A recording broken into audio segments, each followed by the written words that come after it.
After about 20 hours of nonstop negotiations, rail companies and union officials have reached a deal, preventing what could have been an economically and politically devastating strike.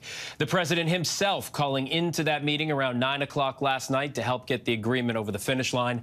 Transportation correspondent Gio Benitez has the latest. Gio. Hey, Phil, good morning. A strike would have almost certainly brought much of this country to a standstill, not just for freight, but also for travelers and commuters who rely on trains. Already, Amtrak had canceled all long-distance trips, and even some local routes, too. They were preparing for the worst. Commuter lines were also at risk. Now that the strike has been averted, Amtrak telling us this morning that it is working to quickly restore canceled trains. The unions and companies agreed to an immediate 14% wage increase and 5 annual $1,000 lump sum payments. This is also big news for farmers who, like so many other Americans, rely on the rail system. Many were turning to trucks, but as you know, there's also a trucker shortage in this country. Simply put, all of the industries that have been affected by this now should feel some relief as this scare is put behind us. Phil? Gio Benitez, thank you for the details. Now, for more on this, let's bring in White House correspondent Mary Alice Parks. And Mary Alice, tens of thousands of workers were almost set to walk off the job had a tentative railway labor agreement not been reached. So first, how significant is this? And then back up a second, and why were these talks stalled to begin with? Yeah, Phil, this is hugely significant. Washington is definitely breathing a sigh of relief this morning. You can imagine that the federal government lawmakers were completely on edge. They knew that a strike, a potential strike that could have started this weekend, would have, as Gio said, really put the national economy at a standstill. We're talking about billions of dollars a day in not only freight and goods, but also just basic commuter traffic that could have been stalled. A third of the goods and services in this country still move on freight rail line. So there was extreme concern here in Washington of the impact of any strike potentially could have had on the economy. And as for why talks were stalled, I mean, frankly, this is a union issue, a worker issue. These workers demanding more pay, demanding more sick time off. And in some ways, that did put this White House, this president, in a tricky spot. Remember, you and I were on just yesterday talking about President Biden there in Detroit, celebrating his close relationship with unions. I mean, this is a president that wants to celebrate union power, celebrate the right to strike, but also is very aware that this kind of strike this weekend would have been devastating or had the potential to be devastating to the economy. Yeah, I don't think it's lost on anyone that on the day that you and I were talking that he was in Detroit at the auto show talking about unions, he called in that night and there was an agreement here.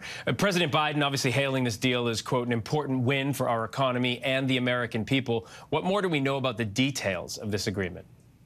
Yeah, well, as Gio was talking about, we know that there will be a significant increase to worker pay. That was something that was, of course, demanded and on the table. We do know that there are some concessions around paid and unpaid time off. It seems that workers will be getting one more paid day off for sick leave, for family leave, and some additional concessions for unpaid medical leave.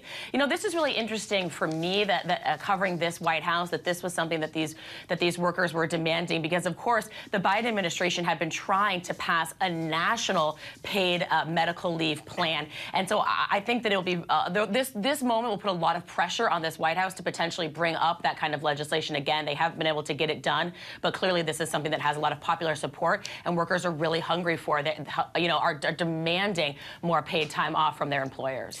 It seems nothing these days, and you would know this best being in Washington, is immune to politics, right? And with the midterms just 8 weeks away now, and this is sort of a rhetorical question, but I'd like you to lay it out. How important was it for President Biden to have this strike averted?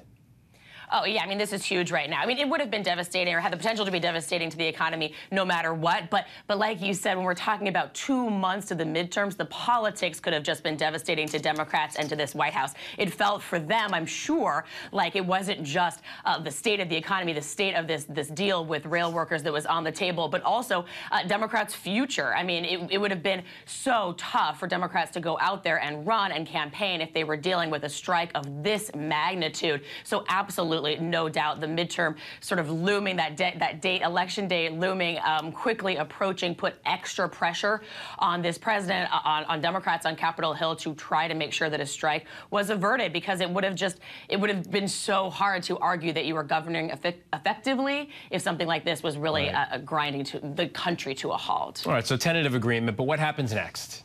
Yeah, tentative agreement. It seems like right now they go back to their corners. Essentially, there's a built-in cooling off period where both sides review the proposed language. Sort of the strike is put on, the threat of a strike is put on hold for now, but they have to sort of have this tentative. They have to have this cooling off period where they review the tentative agreement and then come back to the table. But I'd tell you, this morning it seems like everyone is celebrating this deal. A lot of strong statements out of Washington. Right now, people are feeling pretty good. All right. Well, cooling off certainly seems better than heated negotiations. Mary Alice Parks from Washington, thanks so much. Hi, everyone. George Stephanopoulos here. Thanks for checking out the ABC News YouTube channel. If you'd like to get more videos, show highlights, and watch live event coverage, click on the right over here to subscribe to our channel. And don't forget to download the ABC News app for breaking news alerts. Thanks for watching.